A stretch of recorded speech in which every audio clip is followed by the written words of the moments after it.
By In Bottles, Richard Ashcroft on XFM 104.9. I'm Ricky Gervais, with me Steve Merchant and Karl Pilkington. Now listen up, right? It's the Sony Awards this Thursday.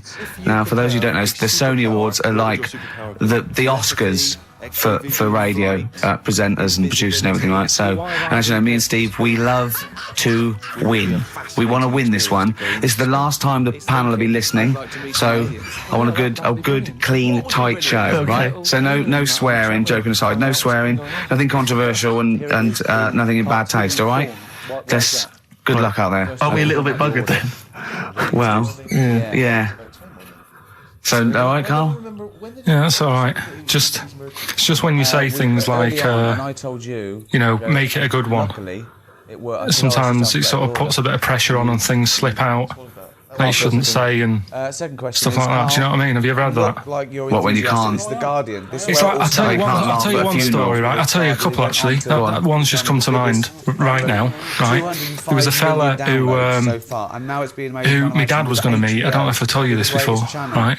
But I have told you, when it was a party and everyone was saying, Dave's coming, he looks like Ken Dodd, but don't say anything. Have I told you? yeah, go on, what is it again? And everyone's like, right, and my dad's like, I've never met him, I wonder if he does look like Ken Dodd. And everyone's saying, yeah, but don't say anything. Yeah. Because you'll accidentally, say it and... Young Bunches, you might go, Young Bunches to meet you. So the thing is, when this fella turns up, he did look like Ken. My dad couldn't believe it. First thing he said, nice to meet you, Ken. His name's Dave. And that's the sort of thing. There was another one, right? At a station that I worked at in Manchester, right? There was this girl who worked in the newsroom, right? And she had a plastic arm, right? And this presenter, nice bloke, he didn't, he's not out to hurt anyone, went up to her, sat down, was chatting for a bit, touched the arm, said, what lovely skin you've got. What did she say? I think she's probably used to it, so she wasn't bothered. And then, right, this one, this is brilliant. This is a sort of gaff he made on air, right? And like I say, he's a nice bloke, so he meant nothing by it, right? But he does this competition on the air, gets a caller on, right? And he's talking to the woman saying, thanks for calling in to play, I don't know, what have I got in my pocket or whatever he used to play on the show, right? And talking to the woman, in the background there's this noise, right? Like that, right? So he's talking, and he goes, have you got a pet parrot? She said, no, it's my Down syndrome kid. Oh, dear. Oh. The thing is, awards don't matter. No, I don't think so. Play record? I don't think so.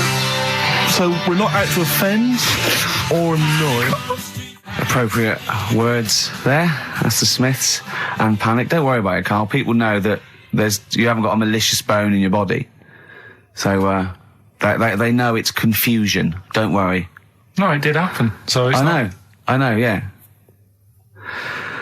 So, what have you been doing this week, Steve? Well, I'll tell you what, at the beginning of the week I was incredibly annoyed by Karl. Why? No, because I remember you had a little discussion with Karl a while back saying that you thought he was lazy at times. Yeah. And, you had various criticisms of his work. Yeah. And I got a call from him. He said, I should have told you, I had a phone call. Someone said that they were trying to get hold of Steve Merchant to offer him some lucrative voiceover work. Now, that is money for old rope. That's you're in there for about 20 minutes and it's thousands of pounds. If there are children listening who are still at school, they should definitely, when the careers guy says, what do you want to do? Try and get voiceover work. Just become a voiceover artist. It's money for old rope. Yeah. So I can't believe my luck, because, I love money for old rope. Yeah. And I said, well, what's the information? He said, I don't know. I deleted the message. It was on his answer, and he deleted the message. I said, right, when did the message come? He said, last week. So he took a week to tell me that he had deleted the message. Why, just because it wasn't for you? I mean, I don't know how selfish that is, Karl. No, what happened is, right, I got back off holiday. I was at home. Yeah. So I called up my voicemail, right, because I can do that. Yeah. Remote access, right, because I've got to know what's going on at work. Of course. Called in, it was still my day off, I was going through the messages. Yes. Heard one from some company saying, we're after Steve Merchant, we want him to do some voiceover work, right? I can't remember the name of it, but I thought, right, I'll remember to tell Steve. A week later. doesn't matter, does it? You still got the message, and they What message? Yeah, but voiceovers have to be done in the next couple Well, I of didn't days. get the message. All I got was there was a company, I don't remember the name, and they phoned you. They wanted voiceover. How does that help me? There are hundreds of thousands of media companies. I You was didn't take more- down a number. You didn't take down a name. Nothing.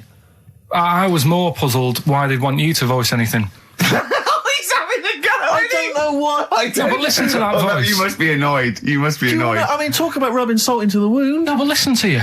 Oh, God. I don't know what you. I don't know how you think. I don't know how your mind works. Well, I was thinking there must be a tractor sale on somewhere. What do I care? No, hang on a minute. Wait a minute. Wait a minute. The I worm don't care. has turned. I don't care if they want me to advertise, the latest designs in pirate fashion wear. I will do a voiceover because it's money for the rope. I don't care what you think of my voice. Someone was interested. They were offering me money. And you decided arbitrarily, they probably wouldn't want it. They probably made a mistake. They wouldn't like the way he talks anyway. I'll delete the message. No, the thing is, right, What if I'd been a girl? I get paid to sit here on a Saturday, Yeah. right? Play CDs and that, help out with the show, get you decent prizes. I think I do me bit, Sure. right? It isn't about running your voiceover work. So hang on. So Carl, let me just get this right. If someone was ever to phone me, right, trying to get in touch with you, to offer you work, you'd want me to just ignore the message. That is what you're saying to me. You'd prefer that I deleted the message, I ignored it altogether. That's what you'd want for me to do. That's what you'd want me to do. What, someo's calling you for some Someone's work for phoned me. They say, I can't, I don't know, I'm a friend of a friend. I've got your number, Steve. I would love to use Karl Pilkington for an Well, you've never exciting called me, sex so has scene. it happened? Well, Has it happened? I'm saying in the future, if it was to occur, do you want me to just ignore it? Is that what you prefer me to do? Well, it's not like that, though. I did tell you. I told you the message. You didn't. What? You told me a week later with none of the Oh. information I needed. Carl, that doctor called last week. That kidney's ready for that little girl that you were doing that sponsored walk for. I forgot to tell you. Oh, I hope it's still all right. They keep it on ice, don't they? I think they do. Selfish, Carl. So selfish. And you've lost us a son. Beautiful bit of Snoop on XFM, yeah? Kicking it with Ricky old Gervais. school, yeah. Sweet. Steve Merchant and Karl Pilkington. What has happened to Karl? Because Karl, I thought, is this sort of sweet little buffoon, almost childlike in his ways. You know what I mean? Like Charlie Brown after some sort of head injury. And now he's coming back like that, having a go at, not caring about voiceover work. It's like, because Heat have written about him a couple of weeks, it's like he thinks he's better than you in some way. I do care, though. You're out of order saying that, right? Because I've sorted you out with tickets for stuff. He doesn't turn up to. Carl, I received a phone call. You deleted the message offering me voiceover work. You're as bad as my agent. I'm appalled by it. And I thought we were friends. At least his agent, when he does it, is losing himself money as well. Yeah, exactly. You've got no comeback. You're still sweet. And to have a go at you've got a mank whine. Right? For a voice. Like a cartoon Gallagher brother on Coronation Street. I mean, and yes, Steve does sound like a Wurzel, but that doesn't, do you know what I mean? No. What about Jethro? Jethro does well. Jethro gets on Des O'Connor anytime he wants. Just has to phone Des up. And he's on there. Straight on and there. he's whining like a Wurzel as well. So, to say that is a rubbish... All right, apart from that then, what else have I done? That's wound you up. Well, that's a good starting point, because you haven't even apologised. No, it's a shock, because that's the first time I've let you down. And I didn't really let you down because I passed on the message. You didn't. Well, we've been through it. You didn't pass on the message. Saying I deleted a message for you is not passing on the message. I mean, I just think what's happened is that you've got a little bit of celebrity now from the show. I mean, I've seen you being recognised in pubs and stuff, or people have come up and they said, "Are you Karl?" because they've seen Ricky. Now, it just seems to me that you are not keeping yourself grounded. You are just, you cannot deal with fame. You've not got the intelligence to cope with the celebrity, and you're just becoming this kind of ego-driven monster. Now it's getting. It scares me, Karl. You're not the man I remember. Look, a bit nasty. I put a lot of work into this on Saturday. This isn't even my proper job, right? Where were you in the week? Oh, he's got you there. What? Where were you in the week? I said, let's meet up. Let's, come up with some new features and that. Where were you? Karl, you phoned me about an hour before you wanted to meet. That is not what I would call. I mean, that is arrogance right there. That's the way I work. That's arrogance right there. That's ego right there. He couldn't go. When I came in, he said, "Where's Steve?" I said, "Steve can't make it." I had to tell him why. Steve was staying in to tidy up because his landlady was coming. This he couldn't get over.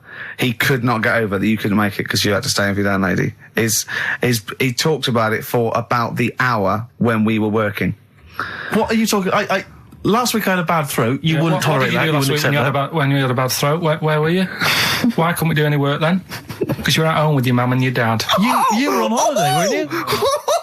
Why didn't you get your mum and your dad to clean the flat? Oh, he's done it again. He's done you again, mate. Play a record. How has he done me? What? They live in Bristol. Yeah, the joke's on you. He couldn't get him to clean the flat. I don't know who's laughing at who now. Right, listen. Can we just go back to laughing at Karl? Okay. Because I know where we stand there. Okay, all right. Do you want to, That's the natural order of things. I know, yeah. The world's gone topsy-turvy. He's stepped out of the pecking order. Right, well, someone who I don't let down, right, are the listeners of this show. Do you want to read out the prizes for Rockbusters? We'll get that one in. We're not doing Rockbusters again, are we? Yeah. Well, it was a shambles last week. We cancelled it 2 weeks ago. What? There you are right there, Rick. I mean, both you and I, and let's be honest, we're the guys with our names on the poster. I know, It's supposed to be your show. And our faces. Exactly, and yet... we have to be on tube stations with people laughing at us. Yeah, well, they're not laughing at me, right? Wow, I don't know. What do you think people think of the poster, Karl? Seriously? No, I don't want to know his opinion. It's just going to be insulting. My point is this, he was Rick. looking at you. My point is this, Rick. We used to be able to decide what the content of this show was. I know. Now it's him. It's just him. He wants to do Rockbusters. He gets to do it. I know. And it's awful, Robert. Like Tourette's Trent D'Arby. Not only is that offensive, it doesn't work as a clue. Saying that, have you come up with anything for this week? What's the prizes? I'll read out the prizes. We've got a brand new XFM, stylish XFM DJ bag. That is actually quite nice, actually. Yeah, we've got in there a 12-inch from the XFM remix album. This has got The Cure on there and the Prodigy remixes from them, which is quite handy. We've got a little mouse mat there with the XFM logo on. And here's what everyone's waiting for, the CDs and DVDs. Yeah. Once again, the X List. This is the compilation that XFM have put out. It's actually very good. Smash Hits, the reunion. Let me see what we got on there. Aha, obviously, Wham, Duran Duran, all your favourite 80s and 90s classics. Another copy of DVD, Steve Coogan's Run DVD. What else is this here? Low Fidelity All Stars, blah, blah, blah. There's Voodoo House and Ghost Funk on there, Rick. I'm sure that'd be right up your street. And also on DVD, Man Is that Child. with or without Wrecked Train? So yeah, not a bad little selection there, Karl. You've done well there. So go on and do the clues then. Let's do Rockbusters now. Well, I'll bung a song on. And wow, yeah. I love the fact that he was taking the piss out of your voice. I'll bung a song on. Hey, it's Tripe and Cowheels tonight. Now as griddling as gravy. To be honest, Karl, let's be honest. If Ricky Gervais can get voiceover work, do you know what I mean? There's got to be a place for me. Where do you think the place for him is? Well, look, right, you were talking about your face on the poster. It's not all bad, because I read something last night that can help you out. Right? And it's amazing. So we're talking about that. Play a record, Karl. Warren Zevon ain't that pretty at all on XFM. 104.9. I'm Ricky Gervais with me, Steve Merchant and Karl Pilkington. Right, Karl, calm now. The Sonys, they're listening. We've got to win this award. We're just bickering. Right, what's this thing that can help Steve out? What are you talking about? No, we'll talk about that in a bit. What are we doing now? We'll do Rockbusters, get that up and running. Yes, sir. Get the email busy. Thank you, sir. Yeah, right. Okay, go on then. Right, so you know how it works. Cryptic clues, initials. Well, as I say every week, they're not strictly cryptic. It's more, what am I thinking that starts with these letters? Sometimes. Is craptic a word? Is that a word? Craptic? Because... Oh. Anyway. Oh, God. So last week, one of them was, these people from the East Midlands can't help swearing. Yeah, Tourette's Trent D'Arby. Tourette's Trent That's D'Arby. the sort of shite we're dealing with to try and get a Sony. Right, so here's the clues and that. First one. And that. What are we after here? The artist? Yeah. The band name or solo artist? It's, I'll tell you in a minute. Okay. Right. Go on. So the first one, the hitchhiker needs a lift, but in something bigger than a car. Go on, what's the initials? VH, right? The hitchhiker needs a lift, but in something bigger than a car. Yeah. Right? Second one, don't be selfish, hand some of it out to your mates. Right. The initial there is C. Right? Yeah. Don't be selfish, hand some of it out to your mates. And the Sure, third that's one, not what is Karl. He's selfish. no, Begins with C. right? And the third one, the Scottish fellas can't get into their emails. Right, okay. The Scottish fellas can't get into their emails. Go on then. Right, the initials there, KL.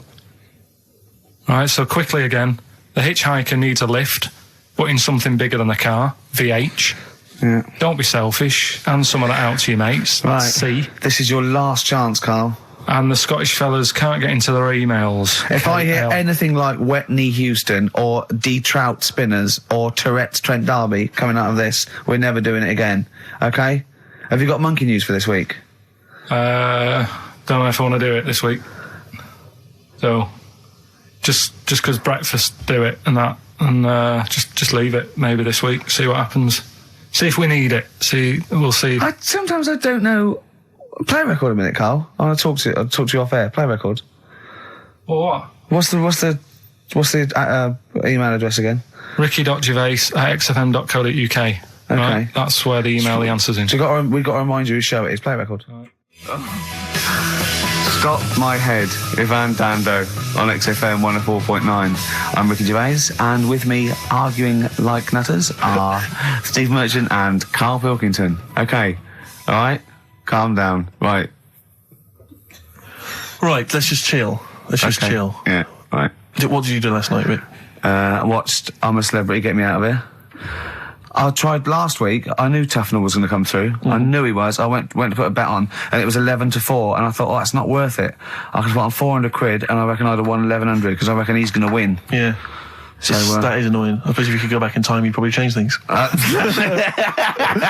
know what I'd do if I could go back in time? I'd go back in time, stop Hitler from being born. But then it might be worse because someone else might have come along and he'd been even better. It's like a novel. Yeah, you're right. Ben Alton would write a novel like that or something, wouldn't he? Yeah. Well, our things would be different. Yeah. I popped to the cinema last night, and it was a joy of an experience because for the first time I went to see X-Men 2. I want to see that. Yeah, really I saw one. I don't like that sort of thing. I've never been a comic book, never been a geek like yourself. Not yourself, but I mean, you're not a geek in that sense. You're different. I mean, not in the traditional sense. No. I'm one of those sexier geeks. Those modern sexy geeks. Yeah. But I really enjoyed it, and 2's meant to be even better, isn't it? I really enjoyed it. Yeah, it's good fun. But more so than the film was the fact that the actual cinema experience, for the first time in a long time, I actually enjoyed because I just had such a problem with the cinema. Well, I can't go. I have to wait about 3 weeks till it dies down and go in the afternoon. I can't be sat next to people. I don't know why people go to the cinema to eat. Have something before you go in there. Yeah. Rattling, crunching. Why is this experience? This film has cost £50 million. It's meant to be an emotional, artistic experience. It's not meant to be something that's on while you're chowing down. Yeah. I don't know. But people leave their mobile on. I want it when someone answers, you go, I can't talk now. I want to go, don't smack them on their face with it. Yeah. No, well, I went to the cinema a while back to see Crouching Tiger, Hidden Dragon. Oh, yeah. That art house film. And a woman sat next to me, huge, fat blubber of a woman. But it's up to her. She's earned enough money. She can eat more than she needs. Sure, but don't squeeze into a seat next to me in the cinema. Right, with your flesh, curving over the armrest that we're having to share. Oh, right, God. next to her little weasel of a husband. She's got one of those huge kind of hog-sized barrels of popcorn. You don't reckon he was one of them feeders? It was very similar. It really was. She, as you say, she's chowing down on the popcorn. She's one of those women who she's not come out to see a film. She's come out to eat, and if a film happens to be showing, then she'll watch it. Yeah, really winds me up. He's got the hot dog and everything. She's eating, and now popcorn already annoys me because she goes to him, "Are you going to eat that?" He goes, "Well, I was thinking of it. Give it to me. Give it to me now." But I don't know why it was that popcorn became the thing you eat in the cinema. It's like you say, you've made these films, and someone's there thinking, "Well, we've made this great film. We've got the sound mix right, but what we need is something that'll just slightly irritate everyone during the film." And just see the size. Just see the size of the buckets that go in there with popcorn.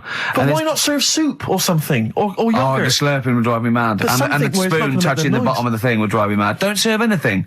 There's no reason you have to do the cinema and go, "Oh God, I need to eat." Well, this plan it. You don't go and play tennis eating. What you plan it, don't you? Well, exactly. Eat before we come out. Yeah. Have a sandwich. Have a corned beef sandwich. Do you know what? Right. What annoyed me is I found out in across America when they showed Schindler's List, they banned popcorn, right, out of respect to the film. What? So they're saying all the other films, sod it, doesn't matter. Yeah. Well, this one cost 100 million. It doesn't matter. You can eat popcorn through that. Yeah. I mean, ban it through all films. Well, this woman was one of those ones. She may as well have had a trough in front of her. I mean, she was a state, right? Oh, she's God. She's an idiot as well because the trailer comes from. I remember at the time the trailer came on for AI, that film AI. Oh, yeah. And I don't know if you've seen the trailer for it, but it's something like, I don't know exactly, but it's something like Martin is a 6-year-old boy. Yeah, he's 20 kilograms, he's 3 foot high, yeah.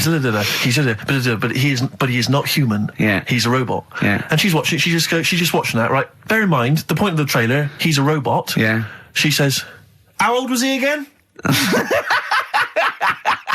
I wanted to slap her. I was livid. I went, he's a robot. He's a robot, that's what's important. She says, a trailer comes on for a war film. She goes, I shan't be seeing that. She just announces it. I shan't be seeing that. And I'm bored with war films. Bored with them. Next. Oh, God. And then, so the title card comes up for Crouching Tiger, Hidden Dragon.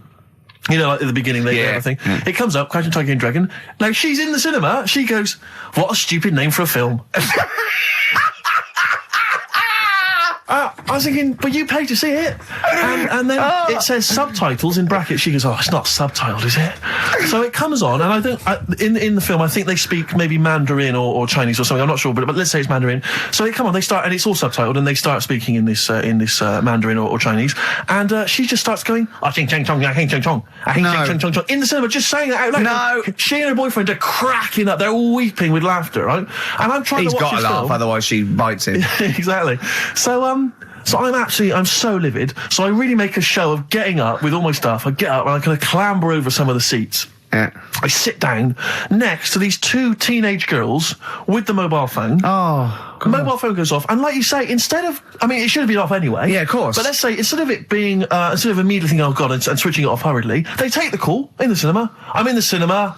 Yeah, no, I'm going to start having a conversation. And I was thinking to myself, you're 16, unless that is your business partner in Hong Kong phoning you, saying the deal is not going to go through, which I suspect it's not. I suspect it's probably Gareth, or Gavin, or your boyfriend Tony saying, do you want to do me behind the bike sheds later? Yeah. I suspect that's who it is. Yeah. Switch off the phone, or very least get out. I know. Get out of the cinema. But I can't, I don't know where these people were brought up or raised.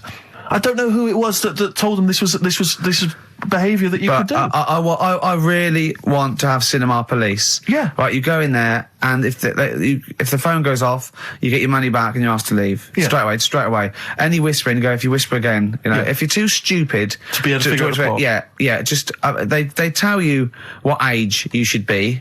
Right, to get that film. Yeah. That's it. If you listen and you're not eating and you're not talking, then you should be able to get a film. Well, I was in the cinema last night, and as I came in, there was a big queue, and as I came in, there was people there, taking your ticket, showing you to your seat. Now, when did it happen that I was no longer able to find my own seat at the cinema? Why is it that I can go in the daytime, I can find I'm left to fend for myself? But now it seems that on a Friday night, there's so many stupid people out there who can't find their decent seat. No, I think that is policing. I think that's to stop people thinking I'll just sit here and having to deal with it themselves. Because, if someone was in my seat, even if there was another seat, I'd go, well, no, that's mine. I want lots of policing in social occasions. I want to go into a pub and go, that is too loud, that music. Those people are too annoying. They're standing up. They're too annoying. I remember being in the cinema once and seeing a guy, he was a big fat guy again. He had popcorn, the hot dogs, the Coke, right? And he had it balanced on this little wall that was sort of separating parts of the cinema. And he was a big fat guy. Just sat there. I was watching. I think it was Beetlejuice. I was watching. Right. And some local hard nuts. They were on the same row. They started kicking the little wall to knock his food off. And I thought, brilliant. Oh no! I think you want to bully fat people. Yeah. Play a record, Carl. It's getting really nasty now. Can I pick on you? 50 Cent in the club on XFM 104.9. I'm Ricky Gervais. With me, Steve Merchant and Karl Pilkington. Still arguing, this time about having help from your mum and dad. What do you think, Karl? No, I'm not. I don't want this to turn into some sort of wacky type of thing where we're pretending we're arguing. Yeah. Well, we're not pretending. We're not pretending. You are arguing. Yeah, I know what people will think we're messing about. Oh, right? I wouldn't have thought so. We just need to. We can talk about it later. Sort it out. Yeah. It's just that Carl's a little bit stressed. I'm not stressed though. And he doesn't really understand that, me and Steve have got lots of different jobs in the week. He's just got one job. Yeah. And we sort of rely on people getting messages to us, as soon as they get them, and not sort of deleting them from their phone selfishly. Yeah. Just things like that, people being on the ball. Not just thinking about themselves all the time, not just thinking about number one. What do you think, Carl? Whatever. Do you know what I mean? Whatever. Don't get all maudlin again. Just having a little discussion. Yeah, this will annoy you. Guess what? Think of this, you little slaphead twat. Apparently, that's Sony's ours. Right, apparently, women can get bald treatment on the National Health Service, but men can't. What do you think of that? Do you think that's fair? Is that a fact? It's a fact. We should point out that Karl is, would you say balding? Yeah. Would that be fair? Well, either that or a wide parting. Yeah. He looks like Charlie Brown. He's got the same sort of hair arrangement as Charlie Brown. Yeah, he's I don't think Charlie was balding though. He was only about 10. Well, no, but he just had like a couple of things on the top, and his hairdo. Carl's had a hairdo that keeps. It's not a hairdo. No. What is it then? What is it? It just happened. I've told you. Noel was in once. Noel who? Gallagher. Oh yeah. Right. Oh right, you're on first name terms. Right, and from the hood, isn't he? And whoever was doing the interview said, "Well, you know what." Will Liam be able to keep up that sort of hard attitude, right? Say when he gets older and he goes bald, and could he still carry off the sort of attitude that he's got? And he was like, no, he'd never have that style. You couldn't have that style that lad's got in there. And pointed at me. Yeah. I said, it's not a style. I said, I didn't go to the barbers and say, can you just shave the top bit, leave the sides? Yeah. Can you remember that Friar Tuck? That's the way it is. Yeah.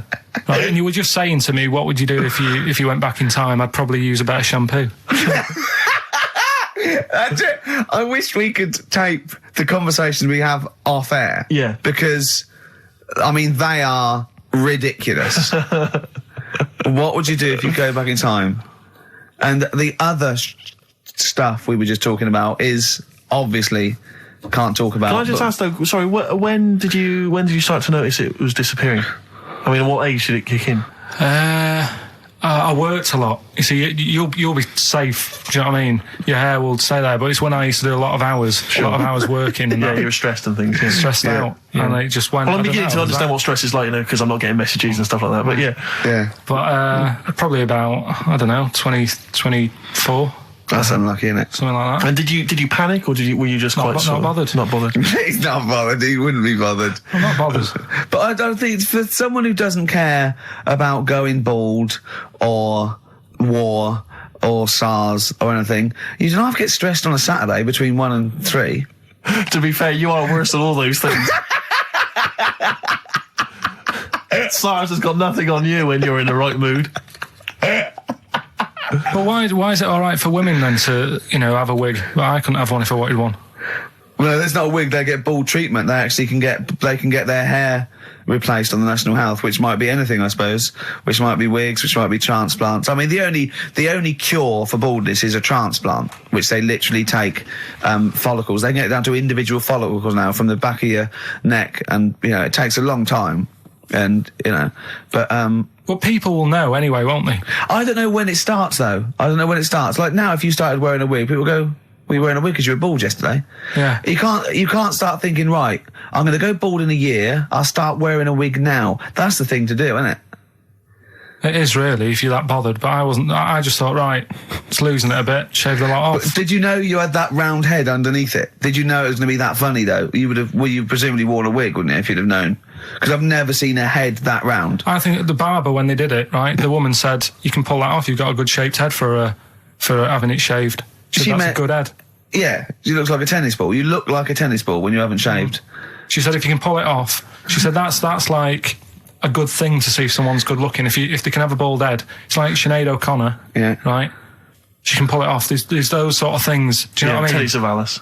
No, but that's like one of the things. If you look good with a bald head, that means you're pretty good looking. Yeah. And if you can wear a bicycle helmet and look good, that's another thing that you must be pretty good looking to pull that off. But who have you seen in the bicycle helmet that you think's good? Who have you seen in a bicycle helmet and thought, oh god, they must be good looking, they're good in the bicycle helmet? Well, everyone that's what I'm saying. Who? No one looks good, do they? Really? It's So what would you say? Brad Pitt would look good in the bicycle helmet? I don't know. I'll have to see. But I'm just saying that's like one of the two things really. That's. And what blokes do you think look good bald? Who do you think would look good bald? Don't know. Give me some names and I'll tell you whether they'd be all right if they're bald. George Clooney.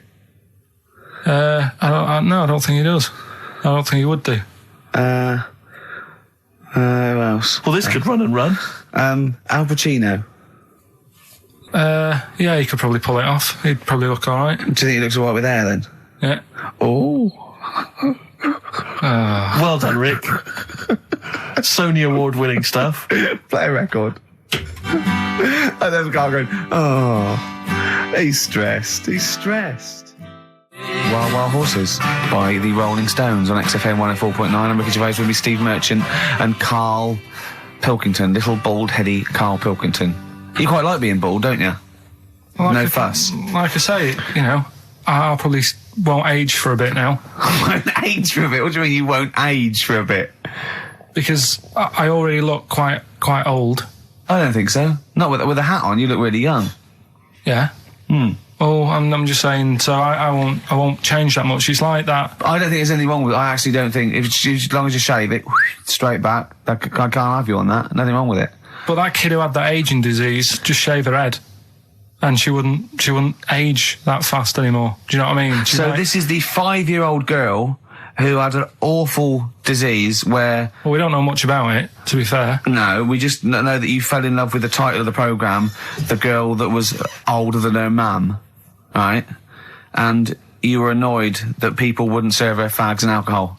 If she's you know, she's living like an 8-year-old, let her have a fag. Doesn't that sum up this show, though? Carl's comment, we don't know much about it. Yeah. We're still willing to make comments about it, to discuss it in length and possibly make crass jokes, even though we're ill-informed, as ever. Yeah. Right, well, there's something for you, right? Go on. This is what I wanted to tell you about, right? Me. Yeah, face transplants. There's there's some kid somewhere, right, who had a bit of an odd-looking face. Right? A bit of a what? Bizarre-looking face. Yeah. And there's a doctor somewhere who said I can sort that out for you, right? Sure. And basically what they do is they've got to get a face off a dead person. Right. Sorry. Just in this documentary you saw, did this documentary feature, say, John Travolta and Nicolas Cage? Was it that documentary you saw? All right. Listen, you see. Go on. So okay, no, so you can't get a face of a dead person. Yeah, go on. Sorry to dismiss the idea of face transplants out of hand. But go on. So yeah, it's got to be a face of a dead body that isn't older than like 4 hours old. Right. 4 hours dead, whatever. They can take it off, fit it on the new face. It makes sense. But it's not just your face that you lose it, but it's the muscle tissue and bones, isn't it? When it's like disfigured, it could be through fire or whatever, or disease, or so they can't just literally plonk a face on. They have to do something else, don't they? You're asking Carl like he's going to know. I forgot. Then he looked at. Was that in Russian? Yeah. I wish we could get him on telly just to show the look on his face when I said that. Yeah, it was brilliant, wasn't it? It was. You know when you go to a cat. Hey, we want some food then, and he just looks at you and he goes. It's almost like he can understand what we're saying. Go on. It's like if you had been caught holding a mallet over a dead body by the police. What I'm saying is, it would sort of work. Yeah, if you peeled your face off and put my face on it, oh my God, why don't you and Steve, for an experiment, swap faces? And the great thing is, I wouldn't age. Yeah. Would you do that if it was safe? I think I'm getting the rough deal here, though. To be honest. Yeah. Well, no, you get some money back. It'd be part exchange. I mean, it would, it's like you'd make up the difference just to wear your brilliant face for a week. But the doctor was saying how it's not complicated. He said the worst thing is something about the people who were related to the dead person. It's a bit weird for them still seeing the face of someone they know walking about when they're dead. Yeah, I can see that would be odd, yeah. I love you, Carl. You are brilliant. Honestly, you're never a dull moment.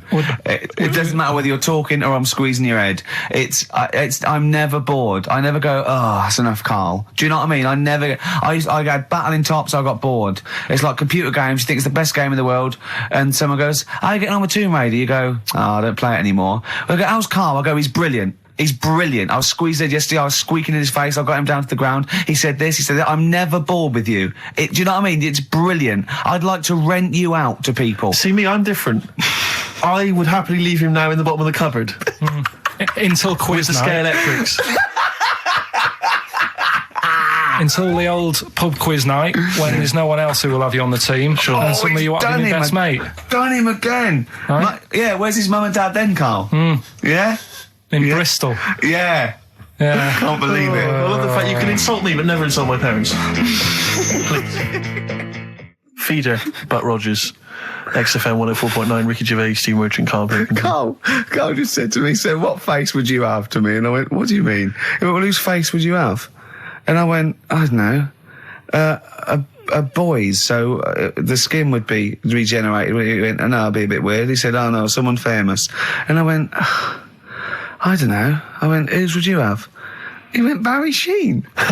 No, but what I meant was when I was talking to Suzanne, Suzanne about it, saying this is amazing, she said, well, whose face would you have? Right. Now, it's got to be fairly recent to have the skin fresh, because it can't be too old. Right. So I had a choice of, like, Barry Sheen, or what's her face off Last of the Summer Wine. Who? Who's the old woman who just passed away? Thora Hird. So that's what I meant. If I could have any face, because she said, well, you could have had Tom Cruise or something. I said, well, he's not dead. She said, no, but you could have had that. You'll give yourself restrictions in your fantasy. So, like, look down your picture. I love the idea that someone getting you a call. Mr. Pilkington. Hello, it's Dr. Hanrahan. Barry Sheen has just passed away. And you go, oh dear. Yeah, bad news and good news. Do you want his face or do you want his face? Does Suzanne go out with you, like, for charitable reasons? Is it like you can adopt a boyfriend? I love the fact that she encourages you. She was saying about Tom Cruise, and I was like, oh, you know, she said, you know, he's not a bad-looking fella or whatever. So, well, what she's saying is, Carl, is there any chance you could go and get a different face? Maybe something like Tom Cruise would be good. Yeah, but then I was saying, right, first of all, he's got to be dead, and he's not. But if he was, and you had that done, would you feel like people were looking at you on the tube? Well, no, like, say if the people who made Mission Impossible said, well, we want to do a third one, would I be in my right to say, well, I don't want to do it? I don't know what he's talking about. I don't mean to be offensive, Carl, but your girlfriend could do a lot better than you. I don't know what he's thinking. I love the idea of this whole conversation about you in Tom Cruise's face and then get offered a film. But why does she have conversations like this with you? It was now on last night. It was now on the telly. I love it. What should we talk about? What about getting a new face? Oh, dear. Oh, that cartoon. If you don't know what Carl looks like, there's a cartoon that was in last week's Heat, isn't it, that I drew on the website. What's it going for now? Bid? I think it's at about £225 at the moment. And what do they have to do to bid for it? Just email in and I'll pass it on to the website people. I know why Heat put it in. It's because the editor, Boyd Hilton, looks a little bit like you, doesn't he? Sort of my ugly brother. He's probably listening and he says nice things about you. Yeah, he can still say nice things, but I bet he knows deep down. You know if you're good looking or not, don't you? Come on, Steve. I mean, what do you think? This is going crazy now, Carl. I don't know. You're just, the insults are flying left, right and centre. You've got no limits. You've just gone crazy. You've just gone wild. You're swanning around just because you look like Tom Cruise. I think it's because he's been hanging out with Christian O'Connell. Yeah. And they're both thinking, we're... A couple of media players. Yeah. Too big for their boots. Yeah, not scared. Although he's scared of Christian. No, he's terrified. He's scared of Christian in here because he's not allowed to do monkey news. No. Because Christian wants to do it. He's scared of him. I'm not saying that, right? Christian... I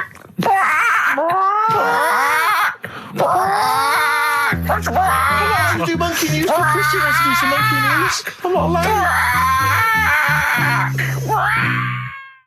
Once around the block, badly drawn boy. I like him. He's funny as well. You know what? I think he looks like if me and you were put in a blender, Carl. Do you know what I mean? He's got my sort of shape. He's got your sort of accent and. I think when you put in a blender, does that would a voice sort of mix? The times I thought of putting the two of you in a blender. Do you remember? I told you that thing about the sponges, didn't I? Yeah. Yeah, that freaked him out. You know, if you get two sponges and you dye one red and one blue, and you liquidize them, we pour them into a tank of water. After a couple of hours, there's a blue sponge and a red sponge because their cells know, and they reform. And do you know what he said? He went, how'd you kill a sponge then? Yeah, of course. Oh, what a great thing to say. Oh, my back's killing me because I went, You know, I did my back in last week and I had to get a chiropractor out and I couldn't walk. Well, as soon as I could walk, I mean, I came in here on my day off and did when you were in Bristol with your mum and dad looking after you. And then I went to Selfridges Sunday and... Well, you got a bit of money now, why not? yeah. And I went into the sports department and there's a golf simulator there. £38,000 and it's just like a shed, and I was looking at it like a kid in a sweet shop, and the two blokes that work there they recognised me and went, "Oh, I do." I said, "Yeah, good." And I was just looking at that simulator, it's brilliant, isn't it? He went, "Do you want to have a go?" And I went, "No, I'm crap, I can't do it." I said, and I got a bad back, and I went, "You have a go," and he did it in a couple of times. He went, "Oh, that's not bad," and he went, "Do you want to go?" I went, "Yeah, go on then." and I put it all out, and I really tried my hardest. Of course you did. And it took off, and it was really good shot, and he went, "Good." I went, "Well," I said, "I'm not go." And I was thinking, I've got to hit this one as well. I've got to hit this one too. And I hit it again. I had 3 goes. I hurt my back after the first one. Yeah, but you carried on. And it went, right, I said, "Cheers, thanks very much." And I walked away. And I went to Jane. I went, "I've got to get a cab." She went, "I've done my back." She went, "Well, why did you show off?" I went, "I had to." Of course you did. That sums you up. That just I was in agony. I was all the way back. And I had to lay on the floor and put ice on my back again for about 3 hours. What was the best you thought could happen? That they would just say, "Oh my God, that guy, that's Ricky Gervais. Is there nothing he can't do?" That's exactly what I wanted. Yeah. As I was seeing that, I go, "Cheers," yeah. As I got about a few yards away, I just slowed down, and Jane go, "What are you waiting for?" I go, "Listen," and it did go, "That man is a god." Yeah. And I go, "Come on, Jane, let's go home." Yeah. That's just all. Have you ever been able to walk through a fairground, past one of those machines, those test your strength machines, and not have a go at it? I don't think I'd be very good at that. I bet you cannot walk past one of those rifle ranges and not have a go. I love rifle but ranges. You've got to be the best, I imagine. Yeah, if someone had just won before me, I go, "It's not worth it, it's fixed." Sure. Yeah. Oh dear. Pathetic. Yeah, so that's why my back's, it's ridiculous, isn't it? But I hate not being able to do stuff. It's like I'm punishing the injury. Yeah. I know if I laid in bed for a week it'd be better, but I go, no, why should I? Yeah. When I was a kid, I used to hit my head on the banister or something, and I used to go and get a hammer and hit the banister. And then I started thinking, when I was about 8, I remember if I'd hurt myself, I'd go, "Ha ha, God, didn't hurt." He's up there thinking, "Oh, bloody hell." How mental is that? Carl, what are you thinking, mate? All right, Rockbusters, that's what I'm thinking. Straight to it. Go on then, who's the winner? Right, I've got to do the clues again. Right, the first one was the hitchhiker needs a lift, but in something bigger than a car. Yeah, snappy, go on. VH. Yeah. Right, that was Van Halen. Hailing a van. Because he wanted something bigger than a car. That's the first one. Yeah. All the tenses are mixed up, everything. It's just, go on. Second one, don't be selfish. And some of that out to your mates. That was C. That was share. All right. It's all right. Yep. And the third one, the Scottish fellas can't get into their emails. The initials there, KL. They Kenny Loggins. Right. That's the last time we do Blockbusters. That is the last time we do it. No. It is. That's the last time. Give the prize to someone. Kenny Loggins. I'm going to give that one to Kenny Loggins. Helen Perrott. She has emailed in, and actually, Helen, I need you to email in your address if you would, so we can send you those goodies, DVDs in the bag and stuff. But who would get Kenny Loggins then? If the clue was good, who would get Kenny Loggins? What did he do? Footloose. Yeah. That famous film about where dancing was banned. Yeah. In that nebulous... Yeah. That's an extraordinary film. I saw it once in America. Like you say, Kevin Bacon in a town where dancing has been banned. I was watching it. It was like if aliens had been watching Earth, but only monitoring us through our TV and films. Yeah. And then tried to make a film about humans. That's the film they'd end up with. What do you think? What do they think of Queen the musical? Because they're, of course, rock and roll's banned, isn't it? In the future. I'm not looking forward to the future, Rick, where feelings and emotions are going to be banned. I can't believe it. Where's our hoverboards? Yeah. So yeah, well done to Helen Perry. Is that the last time we do Rockbusters? No. Yeah. Do it again. Yeah. After the break, Monkey News. No, we'll play. We'll do a break. Don't know about Monkey News. Got some other stuff as well. We'll do Monkey News after the break. Radiohead, they're there. Like everything they ever do, that's grown on me more and more. That is brilliant. XFM 104.9, Ricky Gervais, Steve Merchant, Karl Pilkington. Well, you know what it's time for, don't you? Oh! Oh, chimpanzee that monkey news. It always gets me, that jingle. It's a joy. What's more, please? Well, Carl, do you reckon you could sort out, do other people have real jingles with their name on it and don't have to say who's in the room, what's happening, and do their own jingles? Well, Christian's got one for it. For Monkey News that he does. Why is Christian doing Monkey News? I don't understand this. Because he did it ages ago. So you ripped it off of Christian? I haven't ripped it off. I said to him, there's enough Monkey News to go around. Right? But hold on, though. I don't want cast-offs. I thought this was your idea. Well, let's not do it. But what's new? Come on, what's new? What? There's Monkey News out there. I mean, if he wants to have a meeting in the week and say, well, this is the news I've got, the way I see it is, he can do it in the week. He's doing like the news at 10 type Monkey News. We're on a Saturday. We're like the, Jeremy Paxman Monkey News night.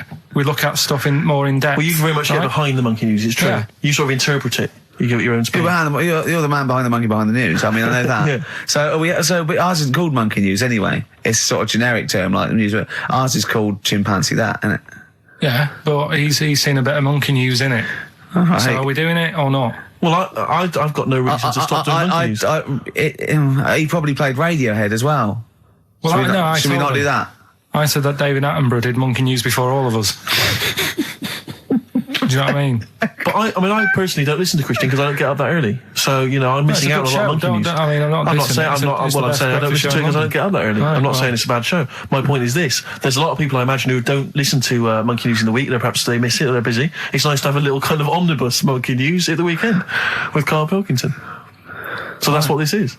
So we're doing it then. Let's play the jingle. Oh, Chimpanzee That Monkey News night. Excellent. Good. So we'll sort of get some monkey experts on maybe next week to dissect it. Right. You ready? Yeah. Right. There's this monkey. Right? Oh, yeah. It's called Jack. Yeah. Right. I got pally with this bloke who worked in a railway station. How? Pen pals? I don't know. I didn't say all that. Internet, I'm just telling you. I'm not sure. Chat rooms on the internet. So, anyway, he's helping him out all the time. It's this fella's job, right, to sort of make sure it's safe for the trains to come in, that sort of thing, right? But he's always working on his own. So he's got his mate Jack in with him, right, this little monkey. Yeah. And, they're having a good time. They share lunch together and stuff like that. Anyway, it gets to a point when the fella whose job it is, right, starts getting old. And Jack, the monkey, starts getting more involved. Presumably this is a chimpanzee as opposed to a monkey, you mean? When you say monkey, it's generic term, you mean chimps usually, don't you? Yeah.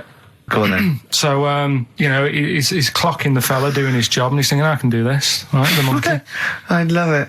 Yeah. He's helping out, he's pulling down the levers and stuff, so the train's sort of coming on the right lines. Sure, yeah. He's clocking it, he sticks his head out of the little window, see the train's coming and that. I hope British Rail are listening. Yeah. Right? In the end... Oh, yeah. The fella whose job it is, he lost a leg for some reason, couldn't work anymore. Lovely. Gave Jack the job. Yes. Right. Okay. The railway company are happy with that. I'm sure they interviewed a number of people, but he was the best monkey for the job. And that's good, isn't it? Well, it's not true. All right, once again. Well, it's not true. Don't hand Steve a piece of paper that someone put on the internet who is probably a bigger mentalist than you. That's not proof. It's not true. At no point did a railway company give a chimpanzee the job of signalman. It was ages ago. What? Steve, when was it? It was before trains, probably. Well, it's in the 1880s. Yeah. According to this piece of paper, which is what you've based your monkey news on. Now, of course, I think ITN and a lot of the news channels, they tend to get lots of independent confirmation of their news before they give it out as fact. But you've got an email from someone, so let's assume that's real. It says, for this, Jack was officially put on the railway payroll, earning 2 cents per day and have half a bottle of beer on Saturday. That's what we pay you, isn't it? He doesn't even get the beer. Oh, dear, he's not allowed to drink, are you? Someone emailed in, actually, and said, Carl, some years ago, did you die? And they took your face and transplanted it onto that of a chimpanzee. It would make a lot of sense. I've never seen you. He always has T-shirts right done up and long sleeve. I bet he's hairy under there. Yeah. I bet you are hairy because you have to shave right up to your eyes. You're one of them, aren't you? And I can see the growth, and it comes out the top there. Are you really hairy underneath? Pretty hairy. Are you really? Well, what's up with that? You're a humanzee, aren't you? That's why you're fascinated with them, and why your IQ is sort of about 80, I think you might be. You might. I don't mean there was any. I think it was a genetic sort of throwback. Well, you're pretty hairy. Look at your arms. What? Just look, give me that banana and shut up. Play a record. That's mine. Cheering breaks. Average Man on XFM 104.9. Well, nearly another show over, Carl. You've now got a squeaky chair there. Why don't you sort that out? Have it oiled. What do you do in the week? Do you know what I mean? Can I just nominate a woman that annoyed me today? Go on. On the tube. I got off at Piccadilly Circus. The sign says "Mind the Gap." Big sign saying "Mind the Gap." Voice on the tannoy says "Mind the Gap." Woman steps over the gap, goes, "Oh, that's dangerous." I was livid. I was just annoyed. I wanted to slap her. There's always one in there every day. So as you walk down the street, I just feel like I want to squat certain people out the way. Swat them out the way. We went into this little restaurant me and Carl. Was it Thursday? And we're sitting down there, and it's busy outside, and we go sit at the back. She went, "That's no smoking." I went, "Yeah, we're not gonna smoke." So we sit there right at the back. Right? We get there, and there's two women there, right? And I'm sitting there, and they light up a fag, and I go to Carl, "There's meant to be no smoking." He went, "Yeah, so what?" I went, "Well, it's the principle. The rules are there." He goes, "Rules? You say twat, muff, and shit on air. Never mind rules." I went, "Well, they've annoyed me now, right?" Yeah. So the waitress comes over and he's put there, goes, "Oh God," he puts his head down as well. I said, I don't know why I said it like this. I went, "I thought it was just no smoking." Of course, right? Yeah. She went, "It is, yeah." And I went, "Right, okay, well, they're smoking." She went, "Oh, well, you'll have to move then." I went, "What?" She went, "Do you want to smoke?" I said, "No, I don't want to smoke." I said, "They're smoking over there, right? Try not to." And she went, "Oh, well, I told you." I said, "No, I don't want to smoke. They're smoking." She went, "Oh, right." And I got to move, didn't I? See, that's what a little snitch. Yeah. But it annoyed me. Do you worry, though, that someone's going to look around and go, "It's that Ricky Gervais off the telly"? Yeah, well, I can't complain now. So if I go in, I get bad service. I can't complain because I think, "Oh, look at him. He thinks he can complain." So I have to do it. Secretly. Yeah. You know what I mean? But there was oh God, right. People come up to me, they recognise me, and they give autographs, and I don't mind it at all. I don't know, I never know what to say, and I'm always, I say thank you very much. I say love the show, whatever. I say of course, and that's great, and they're polite. And I was in the pub the other day. And I was just with Johnny, and people had been coming up. They go, "Do you mind if I said, no worries at all. Yeah, that's absolutely fine." Right, and then this group came in, about 20 somethings, right? And they're a bit pissed up. And this woman comes up to me, right? And she stands there. She goes, right, we like you in our house, right? But you're not as good as Paul Calf. And I went, "Oh yeah, Steve Coogan." I said, "He's brilliant, isn't he?" She went, Yeah, you're not as good as him." I went, "Oh, well, not bad to come second to, is it?" And then because I did that, she went, "No, you're great. I've just done my dissertation." I went, "Oh, right, well, it's in nursing." She went, "Yeah." She went, "Oh, right. Anyway," she went, "Can I have a hug?" And I went, "Well," she went, "Can I have a kiss?" I went, "Well, not really. No." And then this woman who wanted to take a photo, she went, "Oh, you were so nice on the BAFTAs." I went, "Well, I am being nice. I'd rather, I don't know you." And I was like, oh God, it was embarrassing, right? And then, so I took a picture, right? And then she goes, "Anyway," and they sort of dragged her away. The mate sort of dragged her away. And then I was going, "Oh God, I got to go now because they're over there." I said, I can't stand it. I don't mind. And she came over and she went, "Ricky," and she sat down, and I went, "I'm going." And I had to go. And then I was with Johnny, and Johnny went, "Oh God, I've left my bag there." So we had to go back and go back. She's going through the bag. Oh. She went to me, "You bastard! I'll never effing watch you again." I thought, well, all right. I don't know what to say, really. Nice of her to clean up her bad language. Yeah. Well, she Family knew. pub. I know.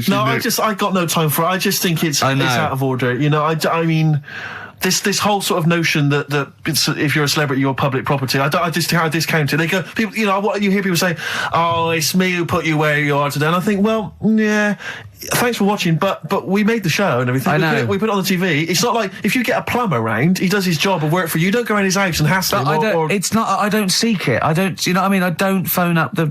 But you know what I mean? I don't try and get on the telly and everything. And I refuse to. I don't go to showbiz parties, but I refuse not to go to the pub with my mate. And I just seek out. There's fewer and fewer pubs. And I just go to the quietest. One old bloke and a dog, and it's sort of like. But most people are really. I love it. Brilliant. Honestly, people who come out and they're polite, and I chat. They say, "I love the show." It's alcohol. It's alcohol. Yeah, I know. It's just. Oh God. They mutate into something. you know, And they just different. they don't understand. Of course, they don't. You know, they're not. But to me, it's the same people who behave badly in the cinema. It's just this breed of person. It just. I mean, I know. Can I put them in room 101? Let's do that next week, shall we? Well, we're all having a moan. Yeah, go on.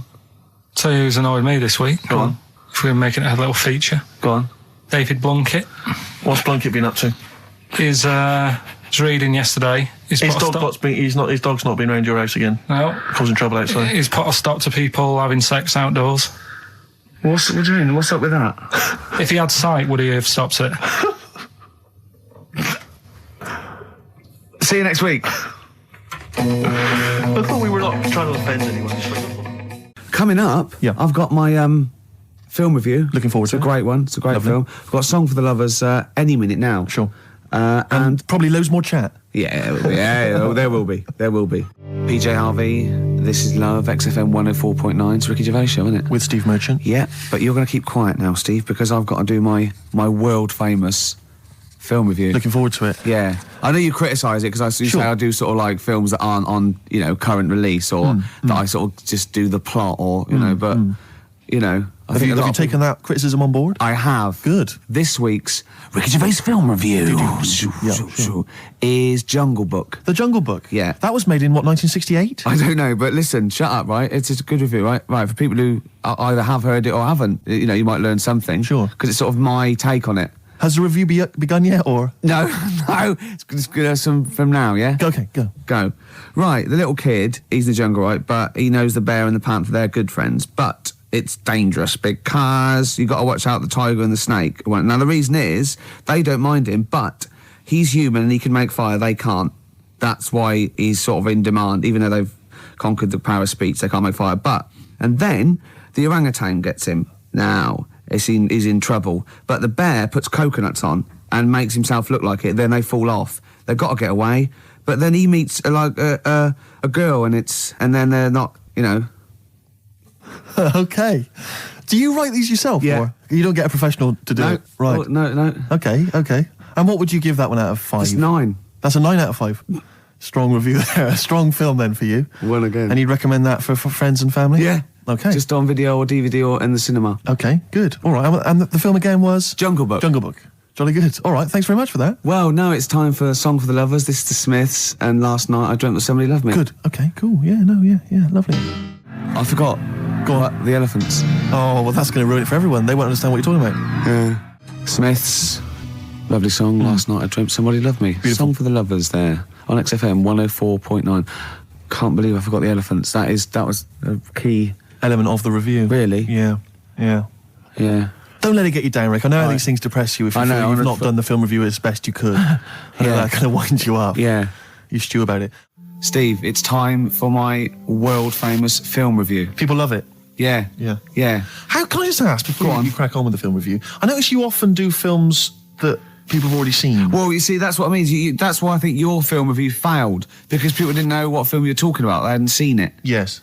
See, there was mine. I picked ones they've seen. Sure. That Because when a lot of people would say that the benefit of a film review was the fact that they hadn't seen it yet, so they were going to make up their mind based on that review. I don't know who'd say that. I prefer Ricky's.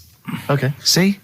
All right, Carl. See, there you are again, being nasty to me. No, he's got a choice. All right, anyway, so my point is that how would you hope people would use your reviews? Right?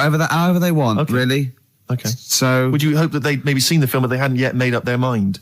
whether they liked it or Whether not. they liked it or well, not. this is up to them.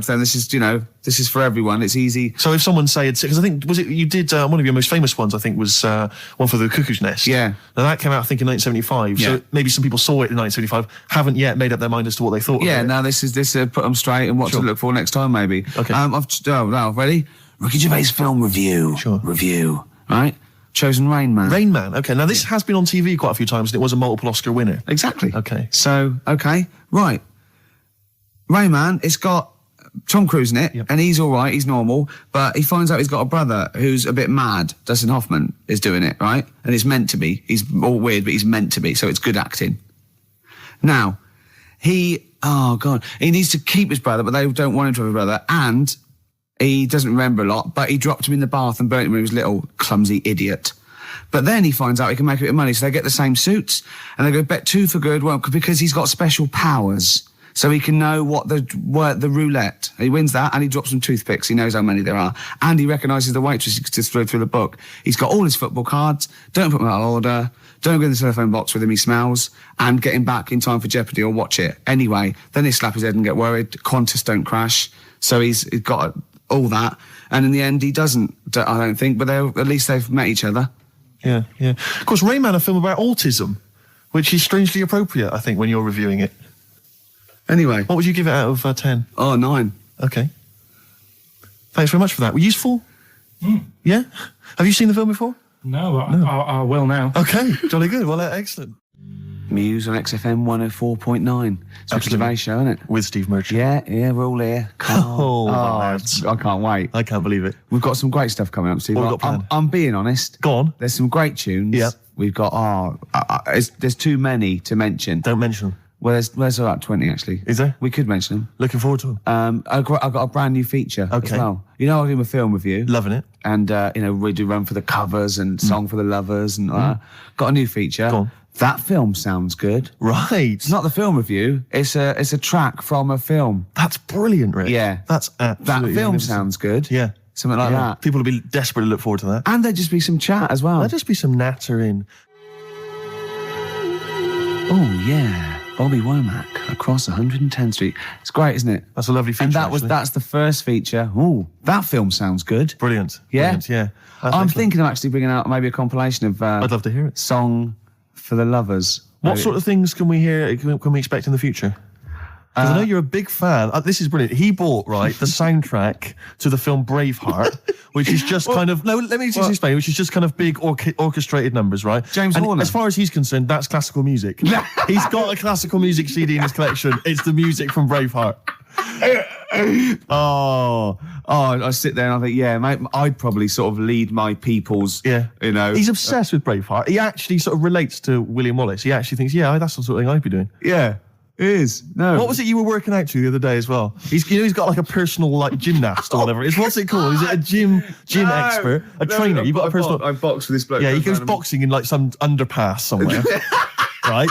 Every day. Every single day. He goes boxing, right? And what was it you were training... What did you tell me you were training to this week? God. What music did you have on? Oh my God. I have actually... Now, I never did this, but I have actually gone red, haven't I? Yes. Right. It's very hard to embarrass I was working out and training and boxing. Oh my God. You're going to have to play a record after this.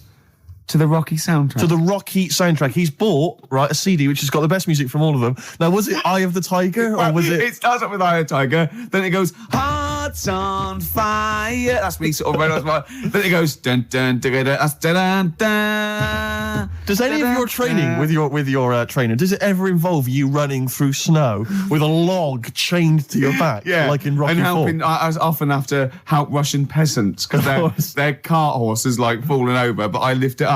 Whereas the other fella, he's training in a posh gym having injections. I'm not. I'm just like breaking rocks and punching dead cows. Where'd you get that from? It's handy, wasn't it? Put it on. No, what is it? That's the... He can't hear because put your headphones on. Why was it? You'll love it. You'll love it. Yeah. That's magnificent. Yeah. That's now Ricky Gervais's theme tune. Yeah. Every time we start the show, we should just start with that. Win, Ricky, win. Well, it's time for the... Well, I think people wait for this now. I never knew, really, since I was doing the show, that I actually had a bit of a knack for film reviews. Right. Do you know what I mean? Yeah. Because I discovered talent. Yeah. I mean, I'll probably be asked soon by Barry Norman or Jonathan Ross to do something on that sort of thing, or maybe my own film. So I don't know. TV or... The clock's ticking. It's only a matter of time. Yeah. Okay. This week I've chosen... well, wait a minute. Let's play the jingle. Okay. The film review and that. Brilliant. Yeah, Ricky Gervais. Yeah. Yeah, okay, here we go. This week I've chosen My Left Foot. Right. Okay.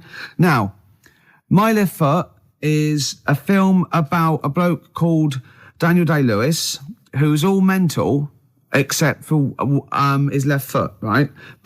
And he has arguments. I can't remember. He has arguments with his dad, so I wasn't watching it properly. But even though he's mental apart from the foot, he does stuff with the foot that could do all over, and he uses that to his best. I think he might write a book or something of paint.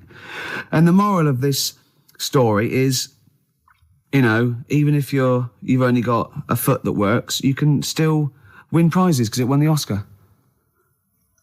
Okay. Am I right in saying that you're bringing a book out of these collected, maybe for the Christmas market? I think I might. Yeah. I see there's obvious great market films there. reviewed, sort of, what with it's a different outlook on it, isn't it? A different approach. I don't just sort of like stray. Well, I'll tell you what, it's an approach that doesn't really use grammar, which you don't see that often in film reviews. But no, once again, what would you give it out of 10? I just say I didn't really concentrate. I can't remember a lot about it, but it won an Oscar. So I think it won an Oscar or something. So 9. Okay. Jolly good. Well, that was My Left Foot, which is probably available on sell-through video, maybe in a bargain bin. $5.99, probably on TV this Christmas. That's to be confirmed. Eels, fresh feeding on XFM 104. I was going well, isn't it? I'm enjoying it, yeah. 20 minutes to go. I think, more of an up show. We've made some great hits and great songs today, haven't we? We've had some great features. A new feature. That film sounds good. Looking forward to that. That'll run and run. Yep. A song for if there's any record companies out there that want to put out a compilation of my songs for lovers, yeah. That's good. Anyone who wants me to do a film, any film you want. Yeah, reviewed. Yeah, reviewed, yeah. I would finish the sentence. Yeah, no, ideally. Because it was anyone who wants me to do a film. Well, of course, being okay. a top actor, you'd have probably appeared in a film. Sure. Okay, yeah. And that... Jolly good. Yeah. Okay. Well, apart from the great music we've got lined up, Steve, we've got obviously our regular features. Sure. We've got my classic film review. Always looking forward to that's that. already getting a little bit of attention. From who? Wow, just various people. Go on, name some. Well, I can't name them. What, by name or just? Yeah. Oh God, what's that one? Oh, Scorsese. Right. You wanted me to talk about one of those films? Okay, good. Yeah. You going to talk about one of his today? Yeah. No. What we've got lined up? Spielberg. Right. To do a Spielberg film. Okay. We've got That Film Sounds Good. Yeah. Now that's not my film review. That's where I take a track off a soundtrack of a classic film. Yes. And it's a great track, and I go, "Oh, that film sounds good." Brilliant. So yeah, because it sounds good. You see what I mean? But please don't be confused and think that that's the film review. I hate people to think that. No. That's what I wouldn't want. Yeah. Were you going to do a film review as well later? Have you still got that? Well, I could do a film review now because it's quite a big. I thought you needed to prepare, but no, it's quite a big film, and I've seen it, and it is, it's a great film. So I hope I can do it justice because it's a very this week. What film is it going to be? It's going to be Schindler's List. Okay, and are you going to do a jingle for us? Ricky's film review. Okay. This is a film by Steven Spielberg. Yes. And because it's in olden times, it's all black and white and that, except a coat that's red. I don't know what happened there. Anyway, it's about a bloke who's called Schindler, and because there were so many people we wanted to save, he had to make a list to get organised, and he tried to save as many as he could, and he made him sort of not make the bullets properly on purpose because and in the end they gave him a ring. It's the same bloke who made E.T. Okay, your review of Schindler's List. Yeah. And as ever, mark out of 10, please. 9. It was brilliant. You really enjoyed it? Yeah. Okay. Did the fact that it was 3 hours long bother you? No. No? Quite like that? Okay. Watch some of it on fast forward. Okay. Carl, have you seen Schindler's List? No, I'm surprised they managed to get all that in 3 hours. Amazing, isn't it? Would that encourage you to see the film? Definitely. Yeah. Okay, what would you give it a mark out of 10? 9. You'd give it 9 as well? Okay, I'll tell you, That red coat effect thing you're going on about. That's sold it. You like that, Yeah. Well, that was just a mistake, apparently. Apparently, yeah. Probably just couldn't get all the colour out of it. As I said before, if you've got a film that you'd like to have reviewed by Ricky Gervais, then email us, ricky.gervais@xfm.co.uk, and I'm sure he can... or even not just like the people, but what about the ones who make the films? Like, the ones that actually make the film. What are they called? Hollywood. Yes. If they want me to do one for that coming out to sort of give it a little bit of a boost. You saw me give away the tickets. That was selling. Yeah. So, we can sell your product, and we make it look like it's all editorial, but really, if there's a little bit of money involved, I can probably give it a 9 out of 10 instead of 4 or something. Rick, would you do that without having seen the film? Yeah. That's fine, because they could just tell you what was coming up. And then if they said this, give us a good review and here's 20 quid. Yeah. If they go, there's no money in it, I'll probably give it a bad review. Well, let's just try that. Rick, can I just try that now? Because a lot of people listening won't be necessarily convinced. Lord of the Rings. Let's imagine I've paid you now to review the forthcoming film Lord of the Rings. What do you make of it? This is a brilliant film. Yep. And even though it's all about wizards and that, and there's people in caves called gonads, with beards, probably Robbie Coltrane's in it, because he's in the other one at the moment. And it's all swords and stuff, and there's some magic. But it is actually the Lord of the Rings, not just like, just one of them. He's the Lord of it, and he's excellent in it. So, All right, mark out of 10. 9. Again, very popular film for you. Carl? Less convinced by that one, maybe? That doesn't sound as good as the other one. Yeah? What, are you going to give it 7? Still give it 9. You still give it 9? Excellent, because we split it. We split the money. Okay. Excellent. Good. This is the eels. It's not the end of the world. Super furry animals. Absolutely beautiful. Yeah. XFM 104.9. Rick, you going to do your film review for us? We've got time for it, I think. I'm not, no. Why not? I'm not going to do it anymore. You're not going to do it anymore? No. You love it, don't you? No, it's great, and I just think it's time. I did a dozen, but I did all the films that I would give like 9 or 10 out of 10 for. I don't want to drop the standards. Right. I don't want to start doing films that are 8 out of 10. Yeah. You see? Yeah. That's where a lot of film reviewers go wrong. Yeah, Ross being one of them. Yeah, I've seen him go, oh, this is worth 7. Don't do it then. Yeah. If it's no good, don't do it. No, it's yourself. No. Sure. So no more film reviews? No. Oh. Until a great film comes out. Sure, okay. Like Braveheart 2 or something. Yeah. Which would be 9 now. Quite uneventful. Yeah. I'd have thought. Yeah. So 9 for that. In advance. Rick. That film. Oh, now we come to the feature. We're carrying this over 2002 because it was such a great success. Everyone's talking about it. Do you remember I stopped my film reviews because I'm only doing films I like, and I've done all the films I like. That's where other film reviewers fail. Sure. Because they review substandard films. Exactly. My average is still 9.5 out of 10. Yeah. And no one's beaten that. Not Barry Norman, not Jonathan Ross. No one's got an average of 9.5 out of 10 for the films they reviewed. So I'm keeping it there.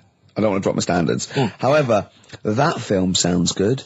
This is where I pick a classic track from a film that I might not have seen, right? But I like the song. I might go and see the film. This is Almost Famous. The film was Almost Famous. I haven't seen it, right?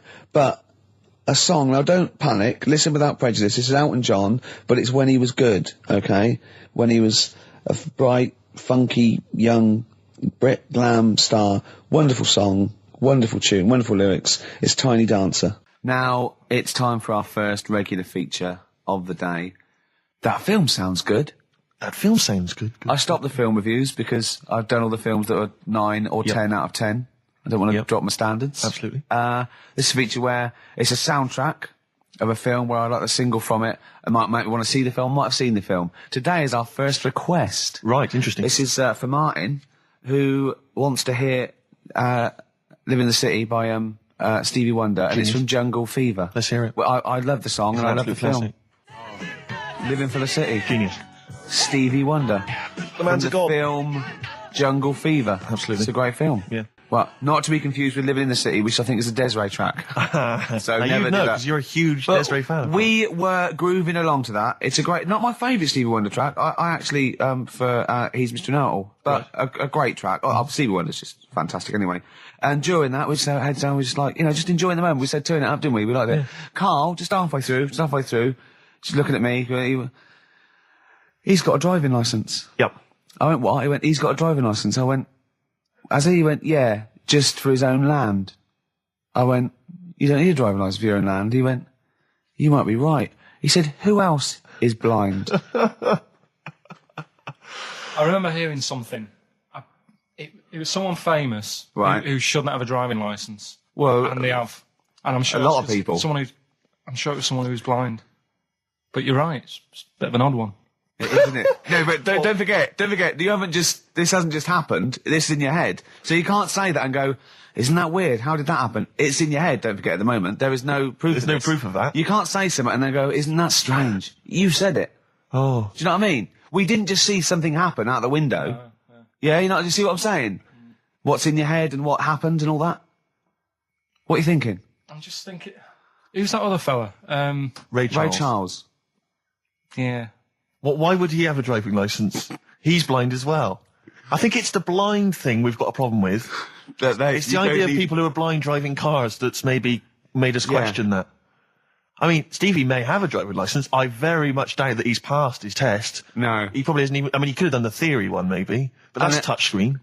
And until Labradors actually are allowed on the Queen's Highway, Exactly. I don't think we'll see many blind people driving I cars. might be wrong. You might be, mightn't you? Oh, we hadn't thought of that. Yeah. Oh, yes, you might be wrong. Could well be Well, wrong. there's a start. I fancy a bit of Ed Hardcore about now. Well, Rick, you've embarrassed yourself because his name's Harcourt. Yeah. Yeah. Just play the song, Carl. Just mop up this ugliness. Just to hear a song. Okay, Rick. right, it's 1:30, and that film sounds good. Ooh, that film sounds good. Feature. This is where I choose a song from a film that film sounds good. See?